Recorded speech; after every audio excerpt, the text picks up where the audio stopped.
बिस्मिल्लाहिर्रहमानिर्रहीम।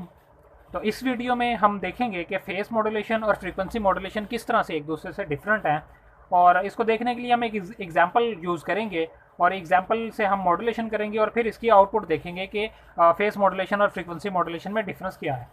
तो एग्जांपल कुछ इस तरह से है कि मेरे पास एक ट्राइंगुलर वेव है जो कि मेरा एक मैसेज सिग्नल है, और इस मैसेज सिग्नल की कुछ प्रॉपर्टीज़ हमें बता दी गई हैं कि इसका जो एम्पलीट्यूड है वो 1 से लेके -1 के दरमियान में है। जो इस ये जो मेरे पास वेव वेरी कर रही है, उसका एम्पलीट्यूड जो हाईएस्ट है वो 1 है और लोएस्ट इसकी वैल्यू -1 है। और इसका जो टाइम पीरियड है, हाफ टाइम पीरियड मेरे पास 0.002 सेकेंड है। और हमने क्या करना है, इसकी फेस मॉड्यूलेशन से जो आउटपुट वेव फॉर्म आएगी वो ड्रॉ करनी है, और फ्रीक्वेंसी मॉड्यूलेशन से जो आउटपुट वेव फॉर्म आएगी वो ड्रॉ करनी है। और हमें जो फ्रीक्वेंसी सेंसिटिविटी है और फेस सेंसिटिविटी है वो दे दी गई है, वो 2 पाई के बराबर है। और जो मेरे पास यहाँ पे थीटा नॉट है, जो कि मेरे पास जो फेस ऑफसेट है वो 0 के इक्वल है। और कैरियर फ्रीक्वेंसी जो हम यूज़ करेंगे वो 1000 हर्ट्ज़ की कैरियर फ्रीक्वेंसी यूज़ करेंगे। तो अब सबसे पहले हम फेस मॉड्यूलेशन निकालेंगे और फिर फ्रीक्वेंसी मॉड्यूलेशन निकालेंगे और फिर दोनों को कंपेयर करेंगे। तो पहले देखते हैं फेस मॉड्यूलेशन। तो फेज मॉड्यूलेशन के लिए हमने ये स्टैंडर्ड इक्वेशन पढ़ी थी। इस स्टैंडर्ड इक्वेशन में हम वैल्यूज़ पुट कर दें। एम्पलीट्यूड जो मेरे पास है वो 1 है, इसकी वैल्यू 1 पुट कर देंगे। जो कैरियर फ्रीक्वेंसी है वो 1000 हर्ट्ज़ यूज़ करेंगे, वो पुट कर देंगे। के पी हमें 2 पाई दिया है, ये पुट कर देंगे। और जो थीटा नोट है उसकी वैल्यू 0 है, ये भी पुट कर देंगे। ये पुट करने के बाद मेरे पास इक्वेशन ये आ जाएगी। अब हमने इंस्टेंटेनियस फ्रीक्वेंसी डिफाइन की थी कि इंस्टेंटेनियस फ्रीक्वेंसी बराबर थी 1/2 pi into derivative of the generalize angle. तो ये मेरे पास जो फेस है इसका अगर मैं डेरिवेटिव लूँ और 1/2 पाई से मल्टीप्लाई कर दूँ, वो मेरे पास इंस्टेंटेनियस फ्रीक्वेंसी आ जाएगी। जब आप डेरिवेटिव लेंगे तो आपके पास कुछ इस फॉर्म में इक्वेशन आ जाएगी। और इसमें कैरियर फ्रीक्वेंसी मैं पुट कर दूँ जो गिवन है 1000 हर्ट्ज़, तो ये आ जाएगा मेरे पास। अब मेरे पास ये डेरिवेटिव फाइंड करना है कि जो मेरा मैसेज सिग्नल है उसका डेरिवेटिव क्या होगा। तो इसका डेरिवेटिव निकालने के लिए हम अपने मैसेज सिग्नल पे दोबारा जाएंगे। तो बेसिकली किसी भी जो हमारे पास कोई भी ग्राफ है उसमें डेरिवेटिव अगर आपने किसी पॉइंट पे लेना है तो वो बेसिकली किसके बराबर होता है, वो राइज ओवर रन के बराबर होता है। राइज मतलब जो हमारे पास इसका वर्टिकल कंपोनेंट है डिवाइडेड बाय हॉरिजॉन्टल कंपोनेंट, तो ये बराबर होता है हमारे स्लोप के, और स्लोप ही बेसिकली डेरिवेटिव होता है हमारे पास।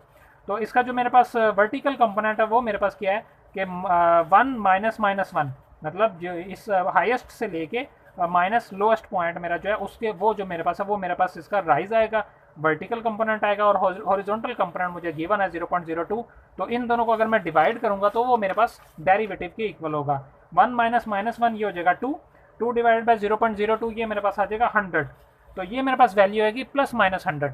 प्लस माइनस किस तरह से आएगा, अगर आप इसको देखें तो पॉजिटिव हाफ साइकिल के लिए मेरे पास ये वाला हाफ साइकिल है मेरे पास, हाफ साइकिल के लिए मेरे पास इसकी जो स्लोप है वो आ रही है पॉजिटिव। ये मेरा सिग्नल ऊपर की तरफ जा रहा है, इसके लिए 100 पॉजिटिव 100 इसकी स्लोप होगी। और दूसरे हाफ साइकिल के लिए जो यहाँ पे मेरे पास है इसके लिए -100 होगी, क्योंकि मेरा जो ग्राफ है वो डिक्रीज़ कर रहा है, मेरा जो फंक्शन है वो डिक्रीज़ कर रहा है। तो इसके लिए -100 और इसके लिए +100। तो मेरे पास जो स्लोप आएगी वो +-100 आएगी। डेरिवेटिव जो मेरे पास आएगा +-100 आएगा। इसकी वैल्यू अगर मैं यहाँ पे पुट कर दूँ अपने डेरिवेटिव की जगह तो इंस्टेंटेनियस फ्रीक्वेंसी मेरे पास आ जाएगी। जो मैक्सिमम इंस्टेंटेनियस फ्रीक्वेंसी आएगी वो मेरे पास 1100 के इक्वल आएगी, और जो मिनिमम आएगी वो 900 के इक्वल आएगी। मतलब 1.1 किलो हर्ट्ज से लेकर 0.9 किलो हर्ट्ज के दरमियान में हमारी जो इंस्टेंटेनियस फ्रीक्वेंसी है वो है। अब हम अपना ग्राफ ड्रॉ करते हैं। ये मेरे पास मेरा मैसेज सिग्नल था, और ये मैंने सेम टू सेम वही मैसेज सिग्नल ड्रॉ किया हुआ है। इसकी यहाँ पे 1 से लेके -1 के दरमियान में मेरा मैसेज सिग्नल का एम्पलीट्यूड जो है वो वेरी कर रहा है, और ये मेरे पास उसका जो हाफ टाइम पीरियड है 0.02 सेकेंड। और इसके नीचे बिल्कुल मैंने जो मेरा मैसेज सिग्नल का जो डेरिवेटिव है उसका ग्राफ बनाया हुआ है।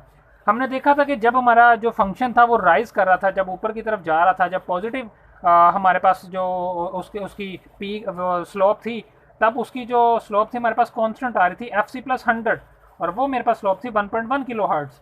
और जब डिक्लाइन कर रहा था हमारा ग्राफ, जब डिक्रीज़ कर रहा था, तब हमारे पास उसकी स्लोप आ रही थी fc-100, और वो बराबर थी 0.9 किलो हर्ट्ज़ के। और इन दोनों की वजह से अगर मैं ग्राफ ड्रॉ करूँ अपनी इस फ्रीक्वेंसी का, तो वो मेरे पास क्या आएगा, एक ट्राइंगुलर ग्राफ बनेगा मेरे पास। कि जब तो मेरे पास फंक्शन मेरा ऊपर की तरफ जा रहा है, तब मेरे पास जो उसकी स्लोप आएगी वो मेरे पास 1.1 किलो हर्ट्ज आएगी। इस पूरे ग्राफ के लिए, ये जो मेरे पास हाफ साइकिल है, इस पूरे के लिए मेरे पास 1.1 किलो हर्ट्ज़ फ्रीक्वेंसी रहने वाली है। और जब मेरा फंक्शन डिक्रीज़ कर रहा है तब मेरे पास 0.9 किलो हर्ट्ज़ की फ्रीक्वेंसी रहने वाली है। अगर आप इस फार्मूले से देखें तो ये फार्मूला 1000 में एक तो 100 ऐड हो रहा है एक बार, और एक बार सब्ट्रैक्ट हो रहा है। तो जब मेरा ग्राफ ऊपर की तरफ जा रहा है तब पॉजिटिव जो मेरे पास स्लोप है 100 यूज़ होगी, और जब नीचे की तरफ आ रहा है तब वो -100 यूज़ होगी। तो उससे मेरे पास एक और ग्राफ आ गया और वो इस फॉर्म का आ गया। मतलब ये कहने का है कि जब मेरे पास ग्राफ इन दोनों पॉइंट्स के दरमियान में रहेगा, उसके लिए जो मेरे पास फ्रीक्वेंसी है कैरियर जो मेरे पास मॉड्यूलेटेड सिग्नल है उसकी फ्रीक्वेंसी है वो 1.1 किलो हर्ट्ज़ रहने वाली है। और वो मैंने कुछ ड्रॉ कर दी कि ये मैं अगर मान लूँ कि ये 1.1 किलो हर्ट्ज़ की फ्रीक्वेंसी है। और जो दूसरा वाला जो मेरा ग्राफ है, जो ये वाला मेरे पास इतना पार्ट है मेरे सिग्नल का, उसमें 0.9 किलो हर्ट्ज़ फ्रीक्वेंसी रहने वाली है, जो कि इससे कम है। तो यहाँ पे मैंने थोड़ा सा शो किया हुआ कि ये हाई फ्रीक्वेंसी और ये लो फ्रीक्वेंसी है। फिर जहाँ पे मेरे पास फंक्शन मेरा ऊपर की तरफ जा रहा है वहाँ पे फिर फ्रीक्वेंसी इंक्रीज कर जाएगी। तो ये बेसिकली ये जो रिप्रेजेंटेशन है ये फेस मॉड्यूलेशन की है कि जब तो मेरा ग्राफ इंक्रीज कर रहा होगा तब मेरे पास वहाँ पे फ्रीक्वेंसी जो होगी वो हाईएस्ट फ्रीक्वेंसी होगी, और जब मेरा ग्राफ जो है वो डिक्लाइन कर रहा होगा, डिक्रीज कर रहा होगा, तब मेरे पास फ्रीक्वेंसी उसकी लोएस्ट फ्रीक्वेंसी होगी। यहाँ पे कोई कंटिन्यूस जो है ट्रांजिशन नहीं होगी। यहाँ पे ये हाईएस्ट फ्रीक्वेंसी से डायरेक्ट लो फ्रीक्वेंसी पे आ जाएगा, फिर हाई फ्रीक्वेंसी, फिर लो फ्रीक्वेंसी, ऐसी ट्रांजैक्शन हो रही है फेस मॉड्यूलेशन में। अब देखते हैं फ्रीक्वेंसी मॉड्यूलेशन में क्या होगा। तो अगर मैं फ्रीक्वेंसी मॉड्यूलेशन देखूं तो फ्रीक्वेंसी मॉड्यूलेशन कुछ इस टाइप की मेरे पास होगी। इसकी जो स्टैंडर्ड इक्वेशन हमने देखी थी वो कुछ इस फॉर्म में थी, और इस स्टैंडर्ड इक्वेशन में अगर मैं अपनी वैल्यूज़ पुट कर दूं, एम्पलीट्यूड मेरे पास 1 है, और जो मेरे पास कैरियर फ्रीक्वेंसी है वो 1000 है, के एफ मेरे पास जो फ्रीक्वेंसी सेंसिटिविटी है वो 2 पाई, और थीटा नॉट मेरे पास 0, इनकी वैल्यूज़ पुट करूँगा तो मेरे पास ये इक्वेशन आ जाएगी। अब इसकी भी इंस्टेंटेनियस फ्रीक्वेंसी अगर हम फाइंड कर लें तो उसमें भी 1/2 पाई से के बाद इसका डेरिवेटिव ले लेंगे एंगल का, तो वो मेरे पास कुछ इस फॉर्म में आ जाएगा। यहाँ पे आप देखेंगे कि यहाँ पे फ्रीक्वेंसी जो है वो डायरेक्टली प्रोपोर्शनल है मैसेज के। अब मैसेज हमारा जो है वो तो वेरी कर रहा है, वो तो कहाँ से लेके कहाँ तक वेरी कर रहा है हमारा मैसेज सिग्नल, वो -1 से 1 के दरमियान में वेरी कर रहा है। उसको 1 से लेके -1 के दरमियान में उसका एम्पलीट्यूड जो है वो वेरी कर रहा है। मतलब ये कि यहाँ पे कोई हमें एग्जैक्ट फ्रीक्वेंसी नहीं मिलने वाली, यहाँ पे जो इंस्टेंटेनियस फ्रीक्वेंसी है वो चेंज होने वाली है 1 से -1 के दरमियान में। तो यहाँ पे मैंने अपना message signal as it is लिख दिया। जो हमारे पास इसका डेरिवेटिव जो था वो एक कांस्टेंट टर्म आ रही थी, जो हाईएस्ट जो जब ग्राफ ऊपर जा रहा था उसके लिए कुछ आ रही थी और नीचे आने वाले के लिए कुछ आ रही थी, और लेकिन रह कांस्टेंट ही रही थी, तो वो हमने पुट कर दी थी। लेकिन यहाँ पे ये वेरिएबल रहने वाला है। अब इसका ग्राफ ड्रॉ करते हैं, देखते हैं किस तरह से इसका ग्राफ ड्रॉ कर सकते हैं हम। तो यहाँ पे मेरे पास वही मेरा मैसेज सिग्नल है, और ये मैंने वही उसका जो डेरिवेटिव है मेरे मैसेज सिग्नल का वही ड्रॉ किया हुआ है। ये मैंने फ्रीक्वेंसी जो है मॉड्यूलेशन की जो आउटपुट वेवफॉर्म है वो ड्रॉ की हुई है।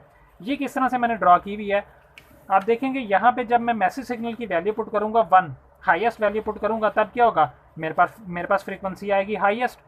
तो वो मेरे पास फ्रीक्वेंसी क्या होगी 1000 + 1, मतलब 1000 में 1 ऐड करूँगा तो वो कुछ ना कुछ फ्रीक्वेंसी मेरे पास ऐड होके ज़्यादा होके आ जाएगी।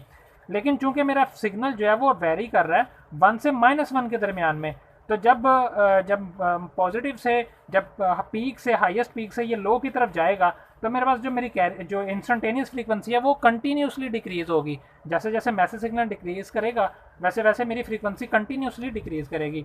तो अगर आप यहाँ ग्राफ में देखें, इसकी आउटपुट में देखें, तो ये मैं अगर मान लूँ कि ये मेरे पास हाईएस्ट है, ये मेरे पास हाईएस्ट यहाँ पे वैल्यू 1 है, तो यहाँ पे फ्रीक्वेंसी सबसे ज़्यादा होगी, और जब ये लोएस्ट पे पहुँचेगा यहाँ पे फ्रीक्वेंसी सबसे कम होगी। लेकिन इसकी ट्रांजैक्शन एक कंटिन्यूस तरीके से होगी। यहाँ पे ऐसे नहीं होगा कि अचानक से हाईएस्ट आई, अचानक से लोएस्ट आ गई। ये कंटिन्यूसली इसकी फ्रीक्वेंसी डिक्रीज़ करते हुए मेरे पास यहाँ तक आएगा, फिर कंटिन्यूसली इंक्रीज़ करते हुए हाईएस्ट पॉइंट पे फिर मेरे पास हाईएस्ट फ्रीक्वेंसी आ जाएगी। इसी तरह से ग्राफ के इस तरफ भी मेरे पास सेम ये चलने वाला है। अब मैं अगर दोनों को कंपेयर करूँ, ये मेरे पास फेज़ मॉड्यूलेशन है, तो फेज़ मॉड्यूलेशन में कुछ इस तरह से था कि जब मेरे पास मेरा ग्राफ जो है वो ऊपर की तरफ जा रहा था, इंक्रीज़ कर रहा था, तब मेरे पास फ्रीक्वेंसी सेम थी, कांस्टेंट थी, और वो थी हाईएस्ट फ्रीक्वेंसी। और जब डिक्रीज़ कर रहा था तब मेरे पास लोएस्ट फ्रीक्वेंसी थी।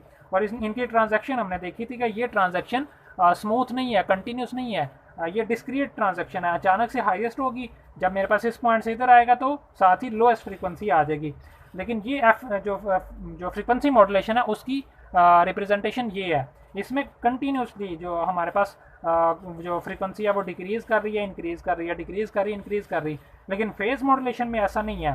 तो ये दोनों के दरमियान में बेसिकली एक बहुत बड़ा डिफरेंस है जो हम इसकी आउटपुट वेवफॉर्म से देख सकते हैं। तो नेक्स्ट इंशाल्लाह वीडियो में हम आगे बात करेंगे अपनी टाइप्स ऑफ फ्रीक्वेंसी मॉड्यूलेशन में, जो कि नैरो बैंड फ्रीक्वेंसी मॉड्यूलेशन और वाइड बैंड फ्रीक्वेंसी मॉड्यूलेशन है। हमने अभी देखा कि फेस मॉड्यूलेशन, हमने पिछली वीडियो में बात की थी कि फेस मॉड्यूलेशन से हम फ्रीक्वेंसी मॉड्यूलेशन में कन्वर्ट कर सकते हैं, या फ्रीक्वेंसी मॉड्यूलेशन से हम फेस मॉड्यूलेशन में भी कन्वर्ट कर सकते हैं। तो इसलिए हम फेज़ मॉड्यूलेशन नहीं पढ़ेंगे, हम सिर्फ फ्रीक्वेंसी मॉड्यूलेशन ही पढ़ेंगे, और फिर जो है इसी के ऊपर हम सारी बात करेंगे अपनी।